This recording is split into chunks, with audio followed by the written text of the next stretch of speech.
Bonjour à tous, bienvenue à l'émission Santé-nous. Aujourd'hui, nous allons recevoir 2 kinés, Julie et Sophie. Je vais laisser Julie se présenter et puis Sophie se présentera après. Bonjour, merci. Julie Jacaria, je suis kiné et présidente, ancienne présidente et directrice fondatrice de l'association Kiné en Action Martinique, ACAM. Et nous faisons plein d'actions pour la profession, pour nos patients. Nous organisons des rencontres, mais c'est pour mettre en avant notre prise en charge et améliorer le parcours de soins des patientes et des patients. Et voilà. D'accord. Sophie va se présenter. Bonjour, merci de nous inviter. Moi, c'est Brenac Sophie, je suis kiné et je suis la nouvelle présidente de l'ACAM, qui est l'association Kiné en Action Martinique, ainsi que la présidente du KP 972, qui est Kiné Périnéologie 972. Et puis, je vais laisser la place à Julie pour l'instant. Oui, qui va nous parler des kinés, des modalités. Parlez-nous un peu de votre profession. Oui, alors kiné, c'est un soin de support. C'est une prise en charge qui se fait uniquement sur prescription médicale. Donc le patient doit impérativement aller chez le médecin pour avoir une prise en charge. Et globalement, on prend tout en charge. Il y a plein de prises en charge différentes pour tous les âges, que ce soit du nourrisson à la personne âgée. On va traiter des pathologies très diverses. Ça peut être les troubles du rachis, par exemple les douleurs qu'on va avoir au niveau des cervicales, au niveau des lombaires, qui peuvent descendre dans les jambes comme les types de sciatique, mais aussi des douleurs qui vont se retrouver au niveau des articulations, au niveau des épaules, des coudes, tout ce qui est tendinopathie, tendinite, les douleurs de l'arthrose, les douleurs des nerfs, on peut avoir des solutions aussi pour ça. On va avoir un travail après des opérations, par exemple que ce soit suite à des opérations où on met des prothèses au niveau de l'épaule, du genou, de la hanche. Il va y avoir besoin d'un renforcement, de retravailler la mobilité, de récupérer des amplitudes, de la force, de la fonction aussi au quotidien, parce qu'on peut être empêché par ces opérations. Travailler, moi par exemple on est spécialisé dans la prise en charge du cancer du sein, donc là c'est pareil, en post-opératoire il y a beaucoup de choses à faire, il y a du drainage au niveau du bras, travailler la cicatrice, retrouver les mobilités, etc. Redonner du mouvement, parce que je pense qu'on en perd au fur et à mesure du temps. C'est clair. Et moins on en fait, moins on en fera. Donc, on s'aperçoit aussi que, avec l'âge, on perd de la force musculaire, on perd des fibres musculaires, et donc on a intérêt à se tenir en santé, en forme physique. Et donc, le kiné est là aussi pour apporter ce genre de conseils, de prévention, de garder le mouvement, la force. Donc il y a déjà toute cette approche. On a aussi une importance, une présence aussi dans la rééducation respiratoire, neurologique, donc tout ce qui est accident vasculaire qui va entraîner une hémiplégie, ou alors suite à des accidents, des traumatismes, qu'il va y avoir des paralysies partielles ou complètes, etc. Il va y avoir des choses à faire à ce niveau-là. Pour les enfants, différentes pathologies à prendre en charge, des malformations, La partie respiratoire aussi. La partie respiratoire, oui, pour les nourrissons, quand il y a les... Alors, le clapping, ça, c'était avant. Maintenant, il y a une nouvelle prise en charge avec l'accélération du flux respiratoire, où on accompagne l'expiration pour expectorer et faire sortir les crachats. Après, retonifier aussi, par exemple, quand il y a un trouble neuromoteur, etc. Les maladies Parkinson, pour la coordination. On va avoir... c'est quelque chose, hein. On va avoir rééducation vestibulaire quand on a des troubles de l'équilibre. On va avoir la prise en charge de la personne âgée aussi pour l'équilibre. Rééducation périnéale. On va aborder plus tard aussi en spécificité et du coup périnéal. Donc là on a tout un panel de prise en charge. Est-ce que j'en ai oublié avant de... Elle en a donné énormément. Oui, il y en a plein, mais c'est tellement... En fait, on aborde beaucoup de prises... Enfin, on prend en charge tout en fait. Ouais. Même je rajoute au niveau maxillofacial, quand il y a des problèmes au niveau de la mâchoire, de la respiration, quand on fait de l'apnée du sommeil, etc. Il y a des mouvements particuliers à faire de renforcement qui vont améliorer certains symptômes. Et donc, c'est intéressant de savoir ce qui existe. On ne sait pas forcément ce que fait le kiné. C'est vrai. Mais c'est pareil, tout ça, c'est avec l'ordonnance. Alors, clair. c'est sous ordonnance, ouais. Tout ça, c'est D'accord. sous ordonnance, mais c'est pour ça qu'avec l'association, on a un travail de diffusion, de communication, que les médecins prescripteurs, du coup, sachent ce qu'on fait et dans quel domaine. Et fasse Donc, mieux les prescriptions. Voilà. Donc, voilà. Et donc, on va vers les professionnels de santé pour leur tenir informés de cette prise en charge. Et voilà. On a une spécificité où on peut être... alors, il faut être inscrit en tant que kiné pour avoir la possibilité de venir sans ordonnance, en accès direct, ça s'appelle. Par exemple, si le médecin est saturé ou alors... Oui, on oublie, mais vous avez l'accès direct aussi. Oui, alors oui. pour ceux qui sont inscrits, c'est possible au niveau de l'ARS et à l'Agence régionale de santé. Et à ce moment-là, effectivement, le patient peut venir sans ordonnance. Et là, le kiné doit faire un bilan et essayer de déceler un petit peu tout ce qui n'est pas de l'ordre de l'urgence, parce que sinon, il doit réorienter directement. Et s'il y a une prise en charge qui peut se faire... dans le cadre du kiné, on a 8 séances qui peuvent être prises en charge par la sécurité sociale sans ordonnance. Et par exemple, c'est bon à savoir. C'est bon à savoir. Par exemple, pour les douleurs du rachis, les sciatiques, les lumbagos, les entorses de cheville, ce genre de douleurs en fait qui peuvent passer rapidement. Je ne sais pas s'il y a d'autres critères également. Par exemple, la partie sciatique et tout, le problème qu'il y a peut-être, c'est que si on n'a pas fait d'examen de radio, si par exemple je me réveille, je suis bloquée, j'ai une sciatique et que je vous demande un accès direct à un kiné, il ne peut pas, dans la mesure où il manque des informations. Alors, peut-être. déjà, s'il fait un bon bilan, il va voir s'il y a vraiment besoin d'un examen. Parce que on a la prescription d'examen facile. On prescrit beaucoup. Et qui n'apporte pas forcément de réponse. Hein. Voilà. L'examen clinique est vraiment essentiel. L'imagerie apparaît vraiment à la fin. Souvent, on fait beaucoup d'imagerie parce qu'on a peur de l'erreur de diagnostic. Mais on n'a pas besoin d'aller aussi loin parfois, parce que si ça se trouve, une sciatique, ça peut se régler en quelques séances. Si on analyse bien, on appelle ça les drapeaux rouges. Les drapeaux rouges, c'est est-ce que, dans le cas de la sciatique, est-ce que j'ai une perte de force, une perte de sensibilité? Est-ce que j'ai des douleurs tellement intenses que là, il va falloir consulter plus que ça? Et donc, dans ce cadre d'accès direct, c'est à nous de déceler, et s'il y a besoin de rediriger, l'accès direct sert à ça. On ne peut pas tout faire, il faut cerner ces problématiques pour réorienter si nécessaire. Mais des fois, la plupart du temps... Si après la sciatique, j'appelle le kiné, il me dit, il ne peut pas, je lui dis, mais va t'inscrire à la RS, quoi. Voilà, exactement. Je ne peux pas pouvoir lui dire, tu me dis non, parce que tu ne t'es pas inscrit à la RS. Et puis, c'est une chance qu'on nous donne cet accès direct, parce que, voilà, on peut désengorger aussi les cabinets, les urgences, et on est... alors, en tant que kiné, il faut être apte à pouvoir déceler ces drapeaux rouges, justement, qui sont des signes d'alerte de problèmes d'urgence, parce qu'on peut en recevoir, le médecin il va en recevoir, mais nous du coup dans l'accès direct on a le risque d'en recevoir aussi, donc il faut être compétent, il faut avoir une spécificité, enfin une formation à ça, et pour pouvoir le faire, quoi. Donc voilà. Donc ce serait mieux pour que tout le monde, que tous les kinés soient inscrits à l'ARS, comme ça il y a ça à côté. Moi je dirais que tout ce qu'on donne comme ouverture, il faut rentrer dedans. Il faut en profiter, surtout que ouvertes, il faut rentrer, hein. Complètement, surtout que là la Martinique est un département de test pour l'accès direct. C'est ce que j'allais demander. Voilà. Donc autant en profiter, je crois qu'on est près de 800 kinés en Martinique. Allons-y tous, quoi. Il y a peut-être même pas 50 inscrits. C'est tellement rare aussi qu'on soit territoire d'expérimentation. Oui. À chaque fois, on se plaint un peu de ça. Hein. Après, c'est vraiment... tout dépend des cabinets et de ce qu'ils ont comme patients, parce qu'il y a des... Alors, de la volonté, si tu fais que de la pédia ou de exactement. la périnée. On n'est pas forcé. Voilà, oui, c'est un choix. Complètement. Moi, ce que je trouve génial avec notre profession, c'est qu'on sort de l'école, on peut un peu tout faire, et après, au fur et à mesure, on va pouvoir s'orienter vers ce qui nous plaît le plus. Et on a vraiment des super formations, je trouve, post-diplôme. Moi, je crois que j'ai jamais regretté ou été déçue par une formation. Ça nous oblige à être meilleur tout le temps, et les formations, je trouve que c'est hyper enrichissant, et c'est vrai que ça permet aussi d'être un meilleur professionnel, je trouve, dans un domaine spécifique, même si en tant que kiné on est supposé un peu tout faire, Mais on est quand même des professionnels de santé, je dirais, avec un choix derrière au niveau du cabinet ou de l'offre de soins.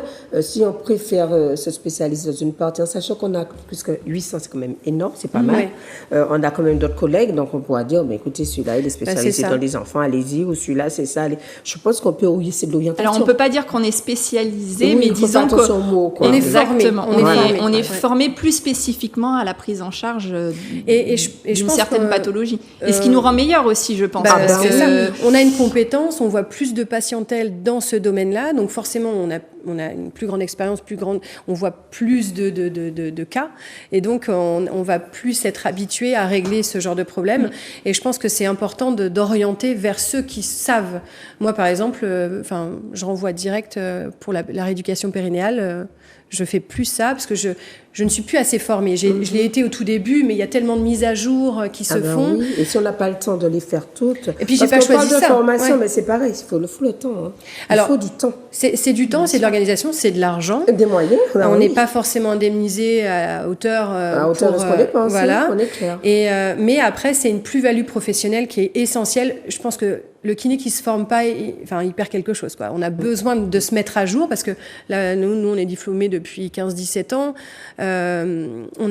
La formation initiale ne correspond plus du tout à ce qu'il y a aujourd'hui. Ça a évolué. Et les tas d'articles qui sont sortis, la science qui évolue, etc., la recherche, on pratique plus du tout de la même façon. Et c'est important de savoir où on va, d'apporter le meilleur à nos patients, parce qu'aujourd'hui, le but c'est pas de garder nos patients dans les cabinets, c'est de les rendre autonomes. On aime bien le dire, mais je crois que c'est le but de beaucoup de personnes, parce que dans les professions, c'est pareil pour l'infirmière, on va dire, mais tant que patient, on peut l'aider à rester autonome, le but c'est de l'aider à rester autonome, c'est pas de faire tout à sa place et que finalement on le retrouve complètement dépendant alors que c'est pas le but. Ça aussi c'est un discours. C'est de la rééducation active, c'est le faire comprendre que ce qu'il fait, ça améliore ses symptômes et ses problématiques. À partir de là, il va se dire « Ah, mais je peux le faire moi-même. » Ah, là, on a gagné, quoi. Oui. Donc, mais oui, fais-le à la maison. Tu vas voir que ça va aller beaucoup plus vite. Tu auras beaucoup plus de résultats. Donc, nous, on va le voir de moins en moins souvent. Ça libère des places pour d'autres patients. Et on peut continuer à voir peut-être une fois, toutes les semaines ou tous les 15 jours. Mais le but, c'est pas de voir les patients 3 fois par semaine. En fait, nous, on est un tremplin pour qu'ensuite, ils soient autonomes, qu'ils aillent... peut-être voir des encadrants APA, activité physique adaptée, ou alors qu'ils aillent en salle de sport pour mieux bouger, etc., qu'ils fassent leurs exercices en autonomie. Mais dans certains cas, comme des pathologies chroniques qui ont besoin d'action passive, là, ils n'ont pas le choix. Des étirements, des choses un peu spécifiques. Là, ils ont besoin de nous. Mais le but, c'est vraiment... d'autonomiser le patient et qu'il ne reste pas dans nos cabinets. Enfin, moi, bien sûr. Mais ça devrait être le beurre à bas, ça devrait être le discours généralisé, puisqu'on est là pour aider un patient à se maintenir en santé. Et pour se maintenir en santé, on lui donne les moyens et les outils pour qu'il puisse rester au moins, même s'il ne sera pas indépendant entièrement, mais au moins semi-indépendant. C'est ça. C'est lui donner les clés pour qu'il se débrouille et qu'il puisse avoir sa solution. C'est trouver sa solution pour être mieux, pour mettre en place des choses. Alors après, tout à l'heure on parlait de ça, le mouvement, avoir conscience de son corps, se rendre compte qu'en fait on peut avoir une action sur cette mobilité, ce renforcement. C'est pas forcément aller à la salle 1 heure tous les 3 jours, dépenser 1000. On peut le faire chez soi, ça peut durer 5 minutes et c'est optimiser toutes les possibilités de bouger parce que moins on bouge, plus on a de problèmes. Plus on a de douleur, plus on a mal. Et plus on a mal, oui. on se déconditionne et avec l'âge, cet effet-là est augmenté. Donc on doit se garder en santé et le savoir le plus tôt possible. Donc si on intègre dans son quotidien, c'est comme se laver les dents.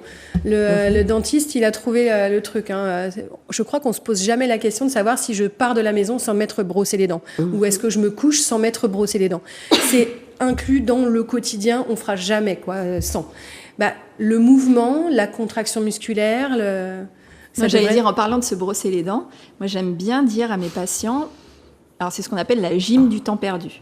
C'est-à-dire que plutôt que de ne rien faire, on peut faire des petites choses. on peut juste venir mobiliser ses cervicales. On peut travailler son équilibre. Quand on se brosse C'est les dents, tout à fait. autant se brosser les dents sur une jambe.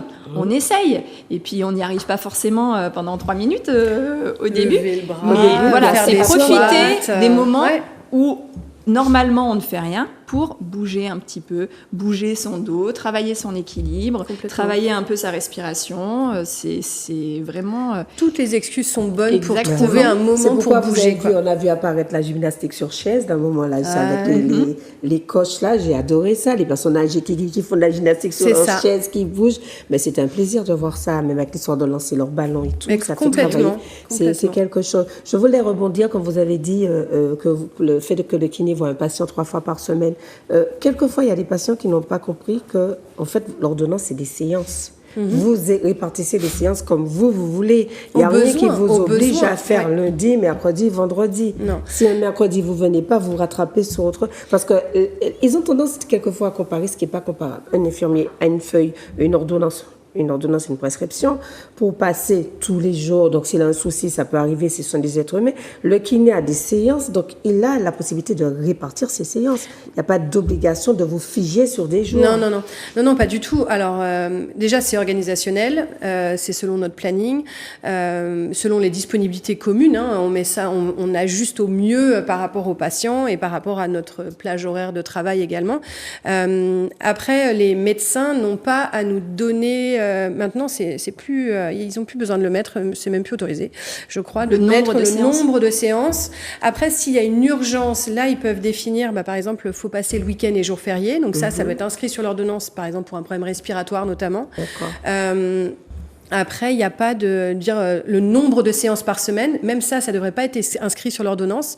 Et même, alors ils ont un logiciel qui inscrit toute la prise en charge. Souvent, on voit massage, physiothérapie, électrode. Et en fait, le patient arrive avec son ordonnance dans le cabinet de kiné. Le médecin m'a dit de me faire des massages. Alors, il y a 2 écoles. On va traiter cette petite histoire. Le massage est un outil, souvent de bien-être, mais c'est pas l'outil le plus efficace pour traiter les problèmes. Et ça, le kiné, par son bilan, va pouvoir définir qu'est-ce qui va être le meilleur outil pour le patient à son instant T. Et on va réévaluer ça régulièrement. Donc, réclamer le massage dès le départ, oui, c'est une erreur. C'est une erreur. Et en plus, c'est pas un traitement. Si le kiné que vous voyez fait que du massage, que des électrodes, que du chaud ou que du froid, c'est pas suffisant. On est clairement dans une dynamique où la prise en charge doit être active. C'est le patient au cœur de la rééducation qui doit être acteur de sa prise en charge. Après, je ne suis pas contre le massage. Mes patients, quand ils ont bien travaillé, moi, j'adore et quand massage, hein. Et voilà, quand il y a eu un réel travail, que les symptômes ont évolué, que ça va beaucoup mieux, qu'ils ont compris que ça venait du travail fourni et engagé, que voilà, ou alors il y a des jours aussi où ça va vraiment pas, et là qu'ils ont besoin de cet appui, de cette présence manuelle. Mais bien sûr qu'on fait du massage. C'est un outil de soins, de traitement, d'amélioration et qu'on a besoin d'apporter et c'est notre pouvoir de leur apporter ça, quoi. Donc on continue ça et ça fait partie aussi de l'alliance thérapeutique pour faire adhérer le patient à ce qu'on veut lui proposer. C'est pas à bannir de notre pratique. Parce qu'en fait, c'est 2 personnes, c'est le patient et c'est nous. en entier, on le prend en entier. Donc voilà, voilà, c'est une répartition. C'est bon à savoir parce que souvent on entend ça. Hein. Ouais. Ah oui, mais j'ai pas vu le kiné pendant une semaine. Ah, mais il va me devoir 3 séances. Je dis, mais et puis il va devoir me masser. Oui, mais c'est pas marqué systématiquement lundi, mercredi. D'ailleurs, c'est pas marqué. Donc tu l'as pas vu aujourd'hui. Quand il reviendra, il va te dire quand est-ce qu'il te revoit. Et puis entre-temps, tu fais tes exercices, tu fais ce qu'il t'a proposé, ce qu'il t'a motivé à faire à la maison. Au contraire, c'est même bien. Mais oui, c'est des éclairages qu'il faut avoir parce qu'on reste des fois sur le fait qu'on croit savoir les choses alors qu'en fait non. On est sous méconnaissance de la profession de la personne en face de nous. On a tendance à mettre tous les professionnels dans le même sac alors que chaque personne a une compétence, un diplôme différent. Donc c'est bon de le savoir. On va aborder sur la partie périnée. Mais oui. Alors moi du coup je fais pratiquement que de la prise en charge de patients qui viennent pour de la rééducation périnéale. Et on va expliquer un peu ce que ça consiste. Déjà, c'est important de savoir ce qu'est le périnée et où ça se trouve. Moi, je trouve que pour pouvoir soigner quelqu'un, il faut d'abord savoir de quoi on parle. Il faut que la personne, que le patient, sache de quoi on parle. Faire de la rééducation périnéale, alors on en a des fois dans nos cabinets qui viennent après avoir fait de la rééducation. Alors justement, la rééducation du périnée, ce n'est pas une des premières petites choses qui remontent. Est-ce que la rééducation du périnée, c'est seulement quand on a eu un accouchement ? Non, ça peut être utile pour plein d'autres choses. Après l'accouchement, c'est super intéressant. Pratiquement, on va dire, si ça pouvait devenir indispensable, ce serait bien. Parce que ce qui lèse le périnée, c'est pas forcément l'accouchement, c'est la grossesse. La grossesse, le fait qu'on prend du poids, le fait que les hormones, le fait que la statique du bassin est modifiée, du coup ça donne pas la même pression au niveau du périnée. Donc après l'accouchement, oui, mais ça peut être n'importe quand, à partir du moment où on commence à expérimenter des fuites. Et quand on dit fuite, une incontinence urinaire, c'est une perte involontaire d'urine, quelle que soit sa quantité. Donc même juste une goutte quand je tousse ou quand j'éternue, ce n'est pas normal. Ce n'est pas normal. Ce n'est pas normal. Ne me fais pas rire, je vais faire pipi sur moi. Et ben ça c'est pas normal. Ouais. Ce n'est pas normal. Besoin de rééducation, pas de serviette hygiénique. Oui, c'est ça. Donc serviette hygiénique au départ, rééducation tout de suite. Voilà, oui, c'est ça. Le plus tôt possible. Donc ça, c'est important que tout le monde sache que voilà, fuite, c'est pas normal. D'accord, c'est bon, c'est un bon Quel message. que soit l'âge, parce que c'est pas parce qu'on vieillit que c'est normal d'avoir des fuites. Non, ce n'est pas normal d'avoir des fuites. Après, on a aussi, par exemple, les urgenturies. Le fait de devoir y aller très très très très vite et de pas pouvoir se contrôler, ça non plus, ce n'est pas normal. Ça, c'est la vessie qui est un petit peu capricieuse et nous, on l'a peut-être trop écoutée et du coup, elle devient de plus en plus capricieuse. On a aussi la fréquence, quand on ne peut pas se retenir très longtemps, ça, ce n'est pas normal non plus. Se lever la nuit pour aller aux toilettes, c'est normal. Se lever trop souvent la nuit, c'est pas normal. À partir d'un certain âge, on dit que se lever une fois la nuit, ça peut être considéré comme normal, mais pas plus. Donc après, on va devoir, si on se lève souvent la nuit, on va demander déjà un peu les traitements médicamenteux qui peuvent peut-être influencer ça. On va se dire, je vais boire moins tard le soir, je finis mon verre d'eau avant alors 19h, ça voilà. Mais ça, c'est une bonne chose. Oui. De boire pas trop tard, ça c'est important, parce que évidemment, si on se boit son demi-litre de tisane avant de se coucher, il est fort possible que la nuit, on ait à se réveiller. À se réveiller pour aller faire pipi. Après, quand on se réveille la nuit et qu'on va faire pipi, on peut aussi se demander, est-ce que c'est l'envie de faire pipi qui m'a réveillée ? Ou est-ce que comme mon sommeil il est un petit peu perturbé, je me réveille et puis là, j'ai pas vraiment grand-chose à faire dans mon lit à part me connecter à mes sensations. Et puis là, je me dis, ma vessie, elle est un petit peu pleine, je vais aller la vider. Mm-hmm. Donc ça, c'est important aussi parce que si on n'est pas réveillé par l'envie de faire pipi, c'est que c'est pas nécessaire de vider la vessie. Ouais, okay. Donc justement, on va essayer de voir un peu tout ça. Donc la vessie, elle est, comme je disais, un peu capricieuse. Notre vessie, c'est un muscle qui se contracte. D'ailleurs, quand on fait pipi et qu'on a le jet urinaire, c'est parce que, la vessie se contracte. Pour qu'elle se contracte bien, il faut qu'on soit détendu. Donc c'est pour ça que c'est important de s'asseoir quand on fait pipi. Pour détendre pour les femmes le périnée. Ou pour les hommes? Pour tout le monde. Même pour les hommes? Ah bah tiens, ça va régler certains problèmes. Oui, parce que j'ai déjà au niveau hygiène, c'est pas mal aussi. Voilà, messieurs, asseyez-vous. Des fois, ils se moquent, on peut se moquer d'eux parce qu'ils vont aller s'asseoir pour faire pipi. Hein. J'ai commenté un homme, pourquoi tu t'assieds pour faire pipi? Il y a ça derrière. C'est au niveau santé, c'est mieux finalement. Oui, parce que les muscles du périnée se détendent. Donc le périnée, c'est là où on voulait commencer. Le périnée, alors on dit le périnée, mais c'est un ensemble de muscles qui se trouvent entre le pubis et le coccyx. Donc en fait, ça ferme en bas notre enceinte abdominale.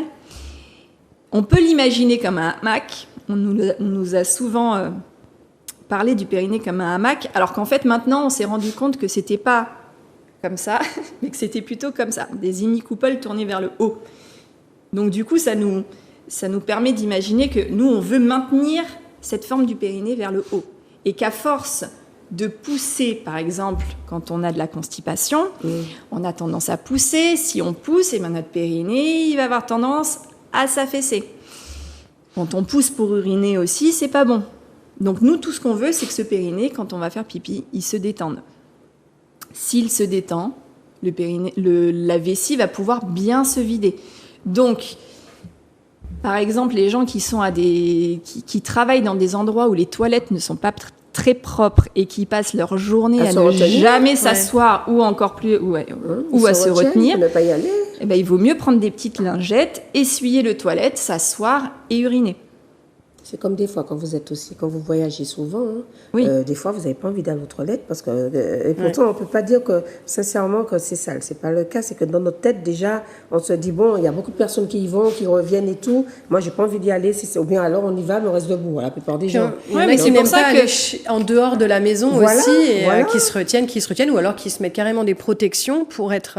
Mais c'est pour ça qu'il faut un peu comprendre que exactement, on se fait pas forcément du bien. Donc, il faut pouvoir s'asseoir dès que c'est possible et se détendre pour que notre vessie se contracte bien. Le périnée, on a vu que, ce que je vous disais tout à l'heure, c'est il est en bas. Mais il ne travaille pas tout seul. Si on avait juste le périnée, ce ne serait pas terrible. En face, devant, on a notre sangle abdominal, derrière, on a notre dos, et au-dessus, on a notre diaphragme respiratoire. Le périnée, quand on parle de rééducation du périnée, ça ne va pas être juste « je muscle mes muscles du périnée ». Alors ça, on l'entend souvent. Ah ben oui. Mais contracter, lâcher, exactement. C'est pas suffisant. Alors déjà, vous avez dit lâcher, ce qui est bien, parce que le périnée, ce qu'on veut, c'est qu'il bouge, qu'il ait la capacité de se contracter et de se relâcher. Mais le périnée, il ne travaille pas tout seul. Donc pour qu'on ait une prise en charge quand on a des pathologies urinaires ou défécatoires la plus complète possible, il va déjà falloir travailler sur la base qui est la respiration. On a notre périnée qui est là et notre diaphragme respiratoire qui est là.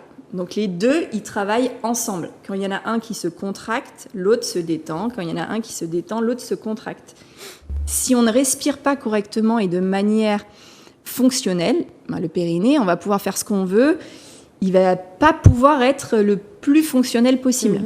Donc ça, c'est important, la respiration. Donc quand on inspire, tout se laisse gonfler, donc tout est détendu. Et quand on souffle, là, c'est le moment où le ventre il va rentrer, le périnée il va se contracter, et c'est quand le diaphragme y remonte. Donc, si déjà vous voulez travailler votre périnée, il faut déjà apprendre à bien respirer. Et on le disait, il y a beaucoup de personnes qui ne savent pas bien respirer. Oui.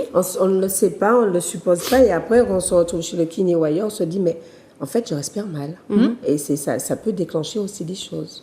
Mais c'est conscientiser, en fait, ce caisson et puis cette respiration, on n'a pas forcément conscience de ça, quoi. Et de cette synergie. Bien sûr, on n'en a pas conscience avec le périnée, mais on n'en a pas non plus conscience avec plein d'autres choses. La respiration, ça va, notre diaphragme respiratoire, il va aussi permettre une meilleure circulation. Parce qu'il bouge, ça draine. Donc la respiration, si on veut mettre un truc en place, c'est vraiment, on cherche à bien respirer. Si les gens, ils écoutent, ils peuvent déjà le faire juste assis dans leur canapé. L'inspiration, c'est la détente. Donc, on peut imaginer ce qui fonctionne super bien, c'est on inspire comme si on voulait humer un parfum. Le fait de humer, de se dire vraiment, je sens cette odeur que j'adore. On prend le temps et on cherche une inspiration bien profonde. Et on est détendu. L'idéal, c'est de s'allonger quand même. Ouais. Parce qu'assis, on a un peu la tension de notre ventre qui fait que des fois... Ça fait une pression. Mais c'est surtout que des fois, on va justement respirer à l'envers assis, alors qu'allongé, il y a rarement de problématique de mouvement quand on est allongé. Je ne sais pas si toi, tu tu vois la même chose, on le sent mais plus de toute façon. Et c'est vrai, quand on est allongé, tu vois plus de mobilisation au niveau du ventre, au niveau de la cage thoracique. On est un peu plus en retenue quand on est assis ou debout. Oui, mais la sangle abdominale, elle nous maintient. Ouais. Et puis, il y a beaucoup de gens, du coup, qui essayent de se... aussi, quoi. Oui. Là, je rentre le ventre tout le temps. Je rentre tout le temps le ventre. Oui, mais là, c'est plus qu'on ne veut pas faire voir qu'on a du ventre. Et oui. Il y a beaucoup de gens qui le font. Je dis, mais attends, là, tu triches, je me dis pas que tu n'as pas de ventre. Lâche tout, et puis je regarde si tu as du ventre. Parce que souvent, c'est ça, on tient. Mais non, tu essayes le vêtement, c'est pas la peine de tenir, parce qu'après, quand tu vas le mettre, il va être trop serré, il sera pas bon. Donc, lâche tout, et puis essaie ton vêtement. Non, mais une fois, j'avais vu ça, j'avais rigolé tellement. Je dis, mais pourquoi tu tiens ton... Lâche tout, et essaie ce que tu as, et là, tu vas voir naturel, qu'est-ce que ça donne. C'est de la triche aussi, cette partie-là. Oui. Donc, quand on est couché, par exemple, on est couché pour la télé, on profite. Quand on est couché, on peut prendre le temps de bien ressentir sa respiration. On inspire comme si on voulait humer un parfum. Le ventre est détendu, il va se laisser gonfler. On va pas non plus, on ne le gonfle pas. Ouais. On le laisse se gonfler. Et quand on souffle, on va pouvoir rentrer le ventre, descendre le sternum, fermer notre cage thoracique tout en soufflant le plus longtemps possible. Plus on fait une grande inspiration-expiration, plus on va pouvoir solliciter notre diaphragme, mais aussi notre périnée. Et on va travailler sur la respiration, ça va être bénéfique c'est la base, plein de choses. Donc ça, hein. C'est vraiment la chose à faire en premier quand on fait de la rééducation du périnée ou pas. C'est utile pour tout le monde, de toute façon.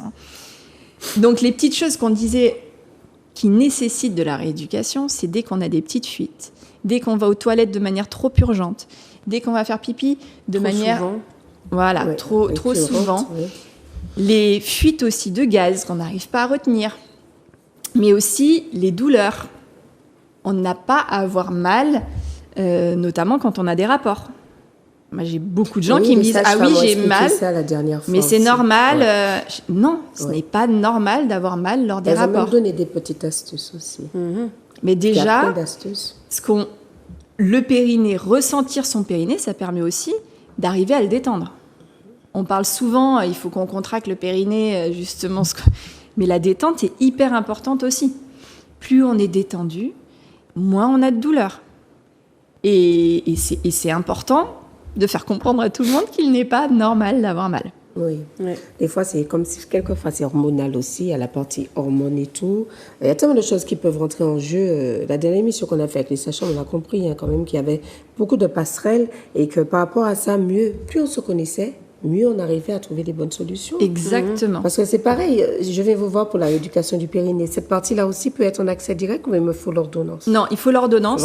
Surtout que on va effectuer un bilan et on va effectuer un bilan notamment par voie interne pour sentir comment on arrive à contracter ces muscles du périnée. Alors c'est utile pour le praticien, mais aussi pour le patient, parce que c'est souvent compliqué d'arriver à sentir sa contraction du périnée. Mais ça l'est un peu moins si on a le toucher qui nous aide à être au bon endroit. Alors là, vous me réveillez.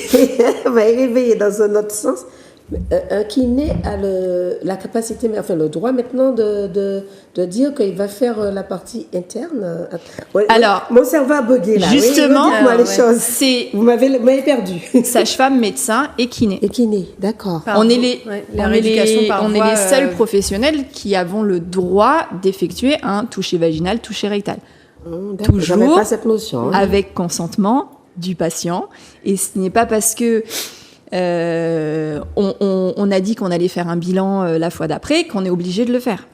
C'est vraiment le patient qui décide. C'est le patient qui donne décide. La décision, oui, et qui donne son accord. D'accord. Mais nous, le fait d'avoir une prescription, ça nous protège de ça. Ça nous donne on va dire la possibilité de le faire si c'est nécessaire. D'accord. Donc si on a par exemple quelqu'un qui le propose, on a quand même le droit de dire non, moi je suis bien sûr, envie, je veux pas. Donc, bien sûr. Et puis des fois, en fonction de notre cycle, par exemple, des fois, on est plus ou moins sensible, on n'a pas envie. Il y a le cycle et puis il y a notre instinct aussi, je dirais, quelquefois. Bien sûr. L'instinct féminin, quand il se réveille, Puis l'histoire aussi. L'histoire aussi. Oui, après, souvent, toute la petite zone de confort qui est autour de nous. C'est ça. Mais souvent, quand on explique aux patients un peu le pourquoi du comment, qu'on ne fait pas ça juste pour faire un toucher vaginal, on fait ça parce que ça va nous donner des indications Pour améliorer les problématiques. Pour améliorer les problématiques et puis pour son ressenti. Sentir les choses, il n'y a rien de mieux que de sentir pour pouvoir mettre en place une solution. Moi, je suis le plus embêtée quand mes patients ils me disent « Ah oui, j'ai des fuites, mais je ne les sens pas du tout. » Oui, Je m'en rends compte parce que ma protection, elle est mouillée.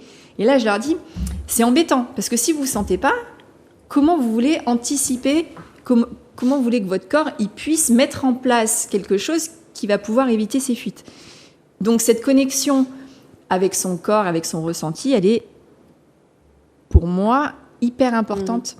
Et c'est super intéressant de se rendre compte que y a des gens, ils avaient jamais ressenti leur périnée, la contraction, la relaxation. Parfois, on s'en fait toute une histoire aussi. On a l'impression que c'est une grosse contraction. Non, c'est juste une petite contraction qui crée du mouvement. Et on doit être capable de faire des contractions rapides et fortes et de bien relâcher, comme on doit être capable de pouvoir tenir un petit peu et relâcher après. Quelle indication tu donnes, par exemple, là, tu vois, quand on parle, je le fais de façon spontanée, mais quelle indication tu vas dire pour un patient, par exemple, pour qu'il le travaille au quotidien, tu vois, qu'est-ce qu'il doit ressentir moi, je change un peu mes images en fonction des patients, parce que l'image mentale, elle est hyper importante aussi. Souvent, ils vont déjà savoir où sont les muscles et comment ils se contractent. On va pas avoir le même mouvement si on essaye de faire bouger notre périnée superficiel, par exemple, que notre périnée profond.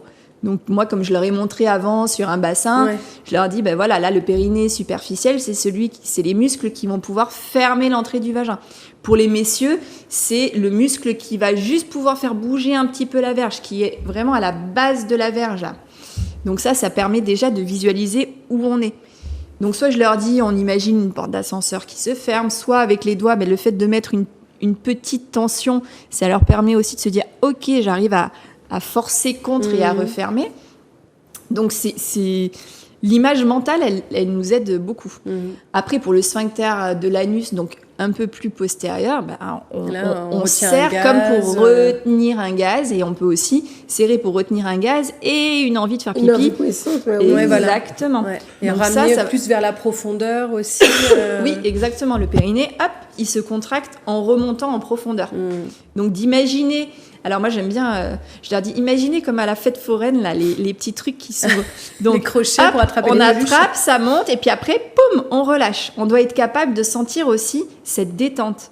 Comme on disait, la détente, elle est aussi très importante parce que on a beaucoup de problématiques aussi avec des périnées qui sont trop contractés et qui du coup ne bougent pas.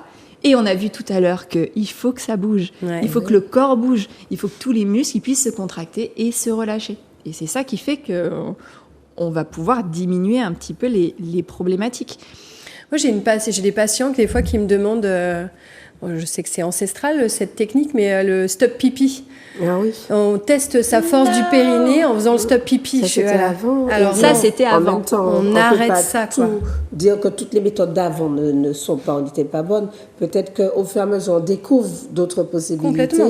Alors, c'est surtout que là, c'est délétère. Le stop pipi, c'est arrêter le jet urinaire. Donc, pendant qu'on est en train d'uriner, on contracte pour arrêter, et puis après, on relâche, et après, on contracte, et après, on relâche, et après, on contracte, et après, on relâche. Alors, ça peut être un test. Est-ce que je suis capable de le faire ? Oui, non. Une fois. Voilà, une fois, parfait. Une fois. Ce que je vous disais au début de ma présentation, là, c'est que le périnée, il va se détendre, et c'est parce qu'il se détend que la vessie se contracte bien.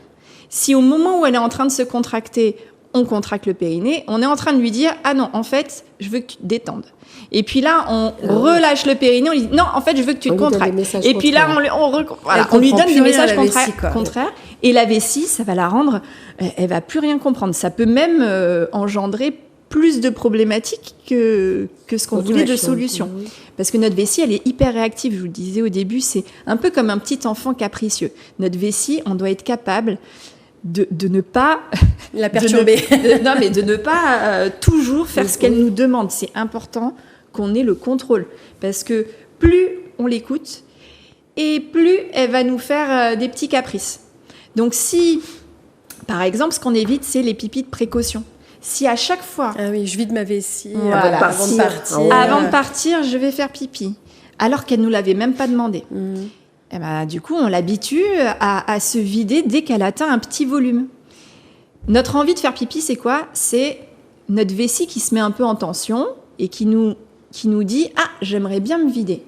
Mais ça ne veut pas dire qu'elle est complètement pleine et qu'il faut absolument y aller maintenant. Quand on va faire pipi, normalement, on a première envie de faire pipi. C'est notre vessie qui nous indique qu'elle a atteint un certain volume. Ok. On doit toujours essayer de tenir cette première envie de faire pipi. C'est important pour pouvoir lui dire à la vessie « Ok, je t'ai entendu, mais C'est pas toi qui décides. c'est pas toi qui décides, je C'est vais moi pas le y aller c'est tout qui de le suite. » patron, c'est moi le patron. Mais c'est exactement ça. La deuxième envie de faire pipi, on doit être capable de la tenir. Troisième, on y va. Tout ça pour dire que l'envie de faire pipi, c'est important de pouvoir la tenir et que ce soit nous qui décidions. Parce que sinon, on se retrouve justement, comme on disait, les fréquences qui du coup deviennent de plus en plus rapprochées. Pas le contraire. Exactement. Et on a des petits moyens de reprendre contrôle sur notre vessie. Donc ça, avec un kiné, on peut travailler sur son kiné ou sage-femme. Les sages-femmes aussi font de la rééducation. Oui, elle l'avait expliqué du lors de périnée. l'émission. Donc c'est important de comprendre que notre vessie, c'est pas elle qui doit nous diriger. Et ça me fait justement rebondir sur, on a vu, l'envie de faire pipi, il faut pouvoir la tenir. Mais par contre, l'envie d'aller à la selle, ça, c'est une envie qu'il faut essayer absolument d'assouvir. Ah. Ouais. Plus Voilà. on retient, moins c'est bon. Oui, et puis c'est surtout parce que le tissu qui compose la vessie et celui du rectum, ils n'ont pas la même fonction. Exactement. La vessie, très contractile, ça va se contracter, ce qui va pouvoir faire sortir l'urine. Le rectum, lui, il est vachement plus élastique. Et normalement, notre rectum, il est supposé être vide. C'est-à-dire que, bon, on va pas... Mais imaginons qu'on ait tous un toucher rectal, il ne doit pas y avoir de matière. Ouais. S'il y a de la matière, c'est qu'à un moment donné, on a eu une sensation d'envie qu'on n'a pas assouvie. Ah, ok. Donc c'est important, on a envie d'aller à la selle, on pose tout ce qu'on est en train de faire Et on y va. et on y va. Et comment on s'assoit pour aller à la selle, pour facilement évacuer? Eh bien, on essaye de surélever les genoux. Donc on met un petit escabeau sous les pieds. Ça, c'est vraiment pour se rapprocher de la position accroupie. Et pour être le plus physiologique pour l'évacuation des selles, c'est ça? Oui. En fait, ça permet de détendre le muscle qui fait l'angle entre le canal anal et le rectum, qui fait qu'on a une continence qui est quand même plus facile quand on est debout. Et quand on est assis sur un toilette, ben cet angle, il n'est pas complètement... Donc il faut relever les pieds pour relever les genoux. Exactement. Et pour Si on n'a pas faciliter d'escabeau, l'évacuation. on se met sur la pointe des pieds. Ça fait remonter, mais c'est pas pas assez. suffisant. Ouais, Pas mais alors suffisant. les escabeaux, on en trouve partout. Et puis en plus, maintenant, on Des trouve petits des petits marchepieds marchepieds, qui se replient, qu'on petits peut mettre à tabourets. côté des toilettes. Ouais. Ça, c'est parfait. Purée, après ça, vous allez voir, il ne va plus avoir de marchepied nulle part. Mais tant mieux. On va tous aller Mais s'acheter surtout, un par marchepied. exemple, vous voyez, Faut les mettre dans personnes toilettes. âgées, on parlait des personnes âgées, on leur met souvent des réhausseurs C'est vrai. pour leur faciliter Le le relever. relevé. Ouais. Mais un réhausseur, ça va être encore plus difficile d'aller à la selle. Donc, Là, chez ces patients-là, il faut encore plus leur surélever les pieds, qu'ils soient bien confortables. Alors, il y en a plein qui disent on peut mettre la poubelle. Oui, mais la poubelle, on n'est pas forcément bien équilibré. Ouais. Ah Si bah on oui. est en déséquilibre, Là, c'est une on n'est pas gymnastique, bien hein. détendu. C'est pas Voilà. assez large. Enfin, pour Exactement. Ben oui. Et pour les constipations, c'est un peu le même principe. Moi, j'avais des patientes, je me rappelle, il suffisait de mettre Oui. un tabouret Oui. et ça libérait tellement. Parce que la constipation, c'est quoi? C'est un assèchement de la selle, en fait, dans le rectum qui s'évacue pas, c'est ça? Ben, la constipation, c'est surtout, on a du mal à évacuer. Si on est obligé de pousser pour évacuer, Ouais, c'est qu'il y a un pas normal. c'est que c'est pas bon. Et pour éviter ça, déjà, on y va dès qu'on a envie. Ouais. Ah oui. Mais il y en Ça, a qui n'arrivent pas à évacuer. Oui. Et dans ces cas-là, donc tu as le tabouret qui peut, l'escabeau, il va qui peut aider. On hydrate, on mange assez de fibres. De la respiration, comme on disait, Aussi, la respiration, pour ça apprendre va... à relâcher tout La ça, quoi. respiration, Sauf ça si va c'est surtout... pathologique, effectivement. Là, à partir de là, souvent, ça peut être aussi une pathologie qui fait qu'on est souvent constipé. Que Ah bah, il y a tant qu'on des n'a pas fait de... médicaments, C'est pour ça que quand Bien les sûr.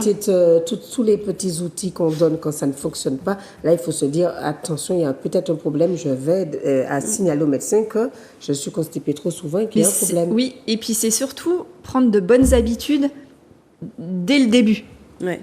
Là, moi, la constipation, vraiment, je me suis rendue... C'est pour ça que je suis super contente qu'on soit là pour pouvoir en parler, parce que si, dès qu'on a envie, on y va tout de suite, si on surélève les pieds, on peut éviter d'avoir des constipations chroniques. C'est de la prévention, quoi. Si dès qu'on est enfant, exactement, c'est de la prévention. Et moi, j'ai vraiment eu dans ma patientèle, je crois que c'était une de mes premières patientes en plus, qui me dit qu'elle a de la constipation chronique. Elle vient me voir pour un prolapsus. Donc un prolapsus, c'est ce qu'on appelle descente d'organes. Et les prolapsus, quand on a une patiente souvent qui vient avec un prolapsus, la première chose qu'on va lui demander, c'est est-ce que vous êtes constipé ? Parce que si on est constipé, il faut d'abord traiter la constipation. Ouais. Si la cause, elle est toujours présente, oui, parce qu'en fait, on pousse pour évacuer, et du coup, la pousse fait descendre les organes. Quoi. Exactement. Et donc, cette dame-là, qui devait avoir, je pense, 70 ans, ancienne prof, donc très corticalisée, je lui ai juste expliqué ce que je vous ai expliqué là. C'est-à-dire, comment fonctionne le système urinaire, le système défécatoire. Et elle m'a dit, ah oui, on m'avait jamais dit ça, du coup, je faisais jamais attention. Et à partir du moment où je lui dis ça, elle est revenue, elle m'a dit, je ne suis plus constipée. Maintenant que je fais attention à m'écouter et à écouter mes sensations, je ne le suis plus. Et je me dis, mince, cette dame-là, il y a peut-être d'autres personnes qui auraient bien voulu avoir l'information la prise de conscience de son corps et des bonnes actions à faire. Et connaître son corps et s'écouter, c'est de plus en plus important. Mais s'écouter pour les selles, on a dit, on s'écoute pas pour aller faire pipi. Voilà les autres petites choses, notamment au niveau urinaire. Alors vous parliez de l'apport hydrique. Parfois il y a des gens, ils se disent je vais moins boire. Comme ça, je vais moins faire pipi et moins avoir de fuite. Sauf que la vessie, on a vu qu'elle était très elle est hyper réactive, notre vessie. Hein. Donc, même si on veut juste toucher notre vessie, on peut la toucher, on va sentir que ça va nous donner l'envie de faire pipi. Juste derrière le pubis. En parlant déjà, ça donne envie d'y aller. C'est ça. Oui. C'est des messages. Mais c'est complètement. Le on a bruit aussi. De l'eau aussi. Il y en a qui sont réactifs à ça. Les accouchements, celles qui n'avaient pas uriné, on tournait les robinets. Oui. Mais ça, c'est quelque chose aussi contre lequel il faut lutter contre ça, parce que ça, c'est notre cerveau. Moi, je leur dis souvent aux patients. Quand vous avez envie de faire pipi, juste à entendre l'eau, il n'y a rien qui se passe dans votre corps. Là, on ne peut pas dire que c'est une faiblesse de quoi que ce soit. Non, c'est votre cerveau qui interprète ce bruit et qui, du coup, va donner l'information à votre vessie. Et donc, il n'y a que vous qui, par votre volonté, pouvez modifier ce paramètre. Donc ça, c'est important. L'astuce dans les services. On ouvre les robinets. Pour les faire uriner, parce qu'arriver au sondage après un accouchement, c'est quand même c'est un traumatique qu'on peut éviter. C'est sûr. Et du coup, systématiquement dans les chambres, on ouvrait les robinets. Et ça fonctionnait. C'est ça. Quand on répond quand on veut que ça fonctionne, ça va. Ça fonctionne. Mais du coup, on essaye de. Il faut décider, faire en sorte que. Il faut avoir le contrôle là-dessus, quoi. C'est ça. Ouais. Donc, quand on prend sa douche, on essaye de ne pas faire pipi systématiquement. Parce que ça, on le préconise. Au niveau économie de l'eau, faire pipi dans la douche. Mais non, toi, tu disais tout à l'heure, plutôt assis, quoi. Donc, pas dans la douche. On peut s'accroupir si on s'accroupit dans la douche. Mais le problème, c'est justement cet automatisme qu'on est en train de créer entre le bruit de l'eau ou l'eau sur le corps. Exactement.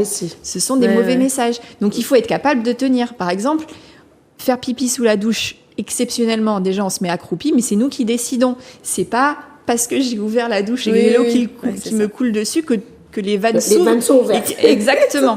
Donc ça, c'est toujours... Il faut qu'on ait le contrôle. Il faut pas que ce soit notre vessie qui décide. Et donc, on parlait de l'eau tout à l'heure. Moins on boit d'eau, plus l'urine, elle est concentrée. Et du coup, plus elle va irriter la vessie qui, au final, va encore plus vouloir enlever cette urine qui l'embête parce qu'elle est trop concentrée. Donc, boire de l'eau, c'est pas forcément la solution. Moins boire d'eau, c'est pas forcément la solution pour avoir moins de fuite ou moins d'urgenturie. Et en plus de ça, on a plus de risques d'infection. Tout à fait. Donc, on s'hydrate. Et on contrôle notre envie. On commande. Il faut qu'on reste, c'est nous le patron tout le temps. Exactement. Il faut commander. Comme ça, c'est pas la vessie qui nous commande. Une petite capricieuse. Susceptible, quoi. Exactement. Faut pas forcément l'écouter tout le temps, quoi.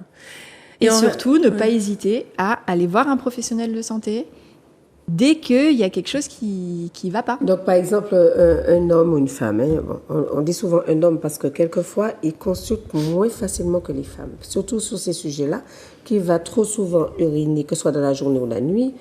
Il faut qu'il avertisse son médecin pour qu'on puisse lui donner l'ordonnance, qu'il puisse aller voir un kiné, Alors, un professionnel de santé. les messieurs ont généralement un peu moins de problématiques au niveau urinaire.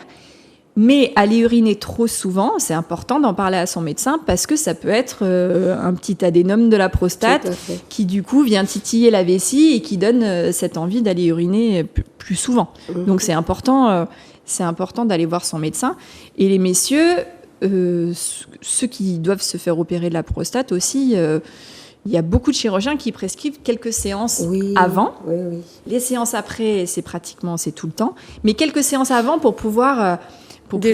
comprendre le travail à faire. Exactement, La respiration, comprendre, ressentir. Il n'y a pas d'incontinence, il n'y a pas de trouble érectile, il n'y a pas de douleur, il n'y a rien. On a juste à se concentrer sur comment fonctionne mon corps, comment je ressens les choses. Et c'est vachement intéressant, c'est super intéressant de pouvoir faire ces quelques séances avant. Quand c'est possible, après des fois c'est pas possible et ce n'est pas non plus grave de ne pas le faire.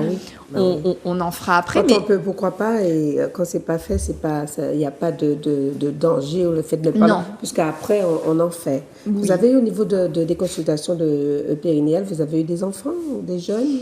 Les enfants, j'en ai eu quelques-uns. Après, moi j'avoue que c'est un peu...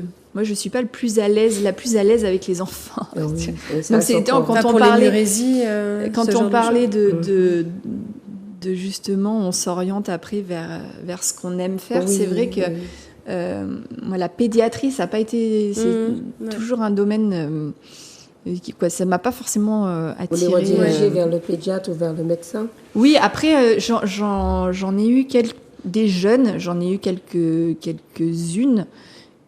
Et donc on essaye de faire au mieux. Alors quand on a besoin de travailler sur le périnée, pour les enfants ou les très jeunes, on utilise des petites électrodes aussi externes pour pouvoir sentir la contraction du périnée et sa détente. Et puis pareil, expliquer un peu comment ça fonctionne pour qu'ils puissent être alertés par certains signes. Mais c'est souvent un problème de maturité, je pense, pour les enfants quand il y a ce genre de problème. Faut être patient, je pense, et puis donner les bonnes règles, pas trop boire avant de se coucher. Oui, et puis, mais en connaissance, en fait, plus on est formé, mieux ils connaissent, et après, plus ça règle certains problèmes aussi. Parce qu'on le disait, il faut connaître son corps, ne pas écouter son corps à n'importe quel moment, mais quand même commander les choses. Et quelquefois, comme elle disait, justement, on parle de maturité quand on est jeune, mais si on leur explique bien les choses, je pense que les jeunes, ils sont plus rapides que nous au niveau information et réaction. Ils intègrent très vite ce qu'on leur dit, et surtout quand ils comprennent que pour eux c'est important. Ça, j'ai bien... Oui, et puis voilà, ils ont besoin aussi de grandir, de ne plus être embêtés avec ça, ils vont trouver des intérêts et ça va... Après, pour l'énurésie, on a aussi, comme tu disais, une maturité. Parfois, c'est juste qu'ils ne synthétisent pas encore l'hormone antidiurétique qui diminue, diminue un peu la fabrication d'urine la nuit. Et c'est pour ça que les petits comprimés, souvent, ça fonctionne bien pour l'énurésie. C'est ce qu'on m'a dit. Et du coup, c'est réversible. Ça permet juste de déclencher une bonne synthèse d'hormones et après que ça se règle tout seul. Mais c'est vrai que généralement, le temps aide. Après, les enfants, avant 5-6 ans, c'est pas la peine. Oui, tout à fait. Oui, non, je pense qu'il faut laisser le temps. Et puis, c'est quand même pas anodin d'aller en séance de kiné. C'est quand même une partie intime. Quand on on fait d'autres choses. Oui, voilà, il y a d'autres choses à travailler, mais prendre conscience, comme tu disais, quoi.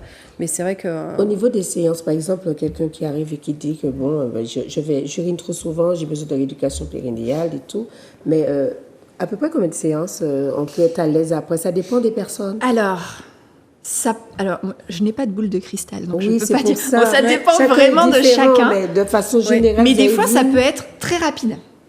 C'est quand c'est comportemental.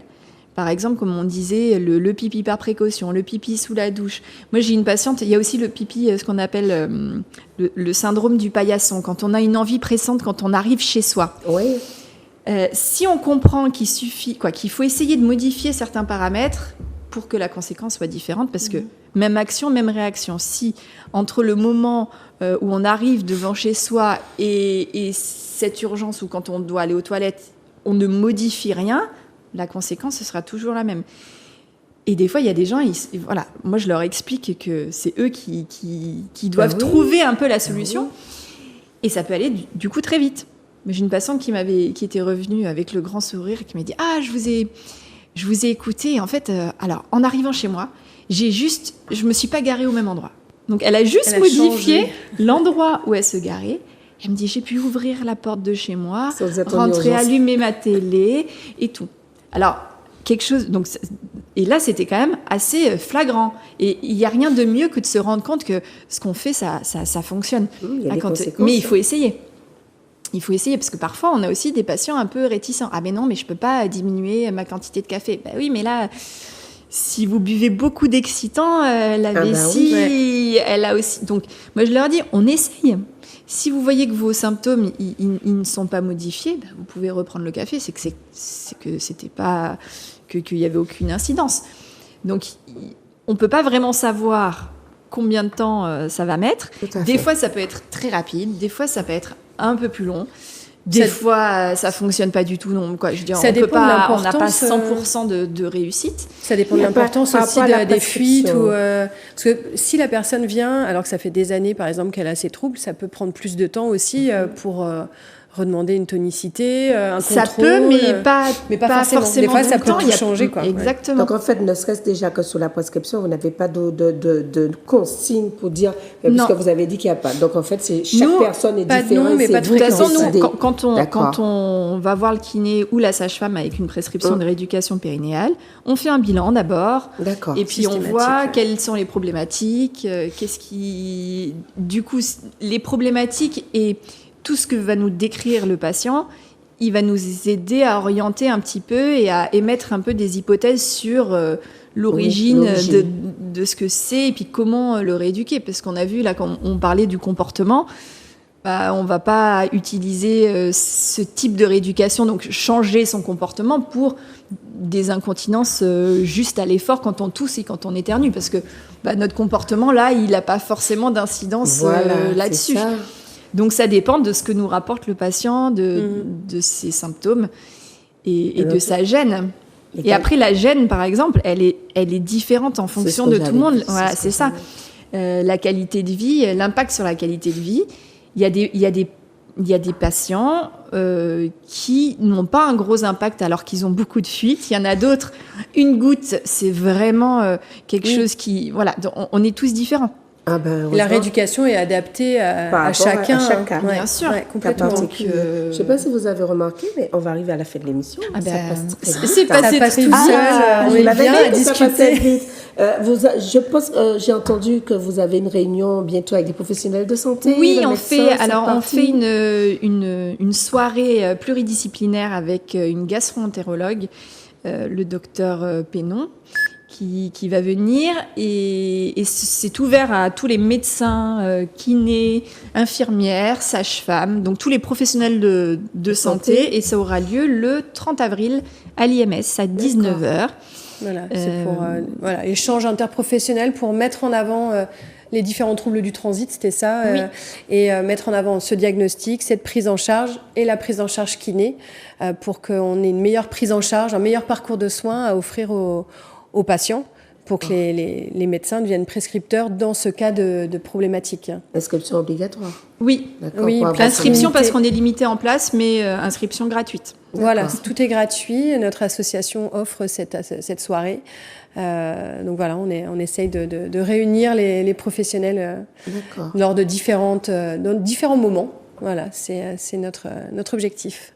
Si vous aviez un message, toutes les deux, une par une, on commence par Julie, si vous aviez un message à donner à la population par rapport à tout ce que vous venez de dire, par rapport au kiné, lui aussi, la fonction, la profession de kiné, et puis vous, qu'est-ce que vous auriez dit? La petite question. Le mouvement, c'est la vie. Bouger. Trouver toutes les excuses pour bouger, pour garder la santé le plus longtemps possible. Ouais, c'est un beau résumé. Oui, un beau message. S'écouter, être conscient aussi être à l'écoute de son corps. Être à l'écoute de son corps et bouger. Vous voyez, ce mot-là revient. Hein. Ça devient... C'est la santé, et c'est le pilier de la santé. Alors, il y en a d'autres, hein, mais un gros pilier de la santé, c'est le mouvement, la gestion de comment on vit, en fait. Ces piliers de santé, c'est ça. C'est est-ce que je bouge suffisamment? Est-ce que je fais de l'activité physique? Est-ce que je mange bien? Est-ce que je gère mon stress? C'est être à l'écoute aussi. Oui. Est-ce que je dors bien? C'est ce que j'allais dire. Voilà, dormir aussi, on est quand même encore... Quoi, ouais. On est de plus en plus, je pense, dans un modèle de vie là où on dort de moins en moins. Ouais. On a les écrans qui nous tiennent éveillés ça, c'est un et qui nous réveillent. Je pense qu'il y a des enfants, ils se réveillent, ils se forcent à se lever juste parce qu'ils vont aller regarder un écran. Et le sommeil, on le néglige beaucoup. Derrière. C'est une nouvelle problématique, beaucoup, mais c'est important de bien dormir. Ça, je crois qu'on ne va pas s'arrêter. Pour être en bonne santé.